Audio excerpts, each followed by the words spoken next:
دوهمه مسله دا د ختمو په اړه.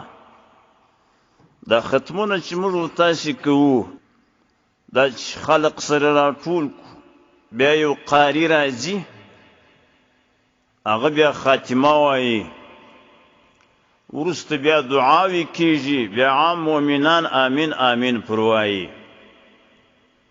دا طریقه دا د اسلافو طریقه ده، دا ښه طریقه ده. دې طریقې ته څوک بدعت نشي ویلی، دې ته ناروا نشي ویلی.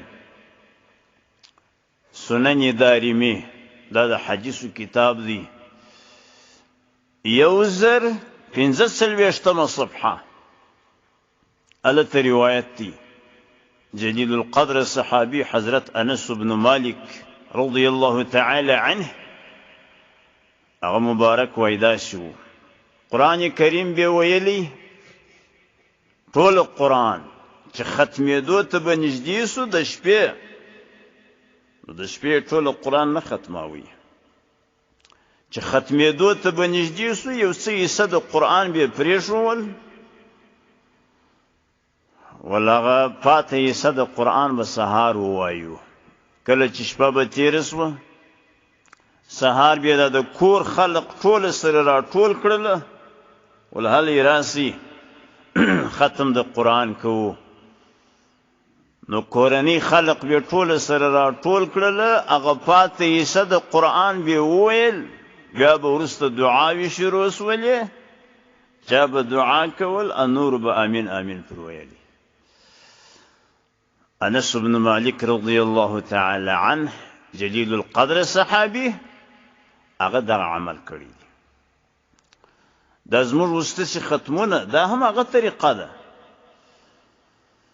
خلق سره راټولوو د قرآن کریم یو څه حصه وایو نور قرآن کریم ختم سوی دی، یو څه حصه یې وایو بیا خاتمه وایو بیا دعاوې کېږي بیا آمین آمین پر وایو. دا د انس بن مالک رضی الله تعالی عنه طریقه ده.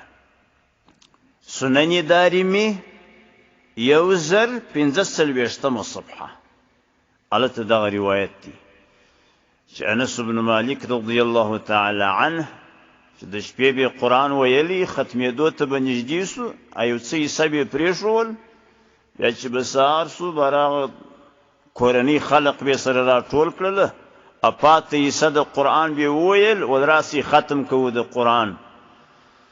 باره به په اجتماعي شکل دعاوې هم شروع وې، چا به دعا کول نور به آمین آمین پر ویلي.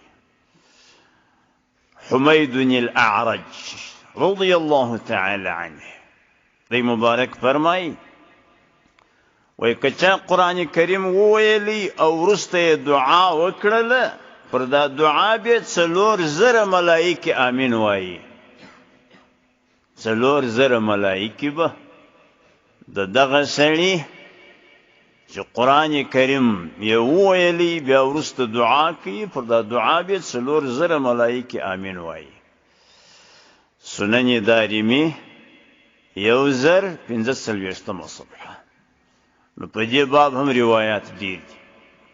نو دا زموږ ختمونه، دا زموږ تلاوتونه، دا زموږ دعاوې چې دعاوې کوو عام مؤمنان آمین آمین پر وایي، دا ښه طریقه ده، دا د اسلافو طریقه ده.